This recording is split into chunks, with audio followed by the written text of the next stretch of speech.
লাজু, তুই যখন এলি তাহলে এত দেরি করে কেন এলি তুই? সে তো চলে গেল। এমনটাই বলে ঠাম্মা লাজুকে। পুরোটা জানতে ভিডিওতে লাইক দিয়ে চ্যানেলটা সাবস্ক্রাইব করে দেখতে থাকুন।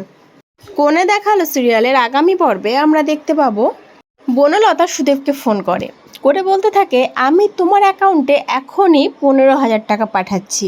তুমি ওই টাকা দিয়ে তোমার গ্রামের ওই মোড়লদেরকে হাত করে নাও, যাতে তারা তোমার কথায় ওঠে বসে। তুমি যেটা বলো সেটাতেই তারা মাথা নাড়ায়। সুদে প্রথমে কিছু বুঝতে পারে না, বোঝার চেষ্টা করতে থাকে, কিন্তু আমরা জানি শেষমেশ সে বনলতার কথা মতোই নাচবে।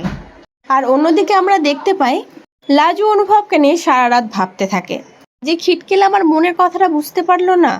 সে তার লাজুর উপরে রাগ করে চলে যাচ্ছে। আমি যে তাকে এতটা ভালোবাসি সে আমার চোখের জল দেখেও বুঝলো না।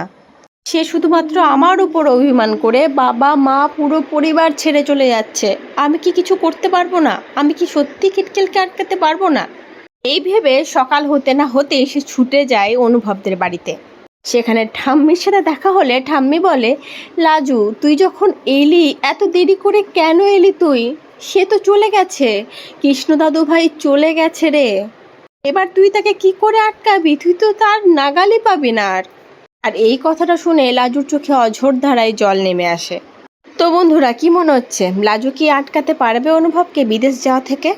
লাজু সেই মনের কথা বলল, কিন্তু দেরি করে।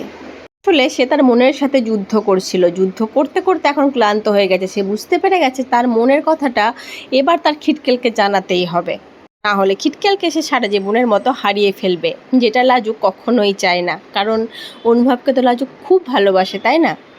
এখন দেখার পালা লাজু অনুভবকে আটকাতে পারে কিনা। এই ব্যাপারে কি মনে হচ্ছে তোমাদের অবশ্যই কিন্তু কমেন্ট করে জানিও। পরবর্তী আপডেট নিয়ে তাড়াতাড়ি আসছি। সঙ্গে থেকো, সাথে থেকো, চ্যানেলটা সাবস্ক্রাইব করে দিও। ধন্যবাদ।